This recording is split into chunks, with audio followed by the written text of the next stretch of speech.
ഇനി കുറച്ച് ദിവസം മണാലി സീരീസിന്റെ ബാക്കിയാക്കാം. വണ്ടി നേരെ പെട്ടിയായിട്ട് നമ്മൾ നേരെ ബസ് സ്റ്റാൻഡിൽ പോകും. ഈ കാണുന്ന വെള്ള ബസ്സിലാണ് നമ്മൾ പോകുന്നത്. ഈ പോണാണ് നിഹാല്, നല്ലൊരു നായ. ഞാൻ ജാബിർ എപ്പോഴും ഒപ്പം ഇരിക്കുന്നത്, കാരണം ഞങ്ങളെ ബാഗിൽ കുറെ തിന്നാ സാധനങ്ങളുണ്ട്. രാത്രി എല്ലാവരും ഉറങ്ങിയിട്ട് തിന്നാനുള്ള പ്ലാൻ. പക്ഷെ നിഹാല് കൈയോടെ പൊക്കിയോ അതുകൊണ്ടാണ് പോയി. ഏതൊരു സ്ഥലത്തെത്തിയപ്പോ വണ്ടി ഫുഡ് കഴിക്കാൻ നിർത്തി. ഓലെ എല്ലാ ടേബിളിന്റെ പുറത്തുണ്ട് ഒരു പാത്രത്തിൽ ചീനമുളക്. ആയിരിക്കണ ചങ്ങായി അവിടെ നിന്ന് പരസ്യമായിട്ട് കഞ്ചാവ് ചുറ്റും. അവിടെ ഉള്ളവർക്ക് അതൊക്കെ സുന്നത്താണ്. തിന്നാൻ ബൊഫയാണ്. അപ്പൊ കുറെ സാധനങ്ങളുണ്ട്. മണാലി എത്താനായപ്പോത്തിനും ഗ്ലാസ് ഒക്കെ മണ്ണടിച്ചാണ് മൂടി. സിനിമയിലൊക്കെ ആൾക്കാർ ഉറക്കത്തിൽ നീക്കണ പോലെ കാട്ടിക്കൂട്ടിട്ട് ഞാൻ മണാലി എത്തിയപ്പോ കാണുന്ന കാഴ്ച ട്രാൻസ്ഫോമർ നിന്ന് കത്തുക. അവിടെ എന്തോ പോക്കുവരവിന്റെ പ്രശ്നം. ആറ്റിറ്റ്യൂഡ് ഇട്ടാണ്ട് ഞാൻ ബസ് ഇറങ്ങിയപ്പോ എന്നെ ചോദിച്ചും പറയാന്ന് ചെയ്യാതെ ആരൊക്കെ തലയിൽ കൂടി തിട്ട് വന്നു. എന്നിട്ട് എടുക്കണ നായേ 150. ഈ കാണുന്ന വണ്ടിയിലാണ് നമ്മൾ റൂം പോകും. ഈ കാണുന്ന ലക്ഷറി റൂമാണ് നമ്മൾ. ലക്ഷറി റൂം കയറി എന്റെ ആറ്റിറ്റ്യൂഡാണ് നിങ്ങൾ ഈ കാണുന്നത്. നല്ല ടോപ്പ് കക്കൂസൊക്കെ ഉണ്ട്. എന്ത് നല്ല കക്കൂസ് ഉണ്ടായിട്ടും കാര്യമില്ല, ഒന്നും ചെയ്യാൻ പറ്റും. ആസനം വരെ മരവിച്ചാണ് പോകും. അമ്മാരി തണുപ്പ വെള്ളത്തിന്. പിന്നെ വെള്ളം പറ്റാത്തവർക്ക് ടിഷ്യൂ പേപ്പർ ഉണ്ട് തുടക്കാൻ. 100 ആന അതിനൊരു തോട്ടി തരാറുണ്ടാലും.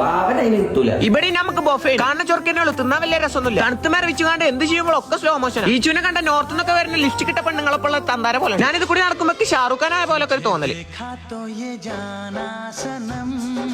പക്ഷെ ഓലൊക്കെ പറയുന്നത് CID മൂസയിലെ സലീം കുമാറിന്റെ പോലെ ഉണ്ട്. ഇത് നമ്മൾ നെക്സ്റ്റ് ഒന്ന് വാങ്ങിക്കൊടുന്ന അപ്പോൾ ഇവലോടൊക്കെ പെടുത്ത് മരത്തുമെന്ന് പറിച്ചാറിട്ട് 200 രൂപയ്ക്ക് മറിച്ചു വിറ്റാണ്. Business mind. ബാക്കി നാളെ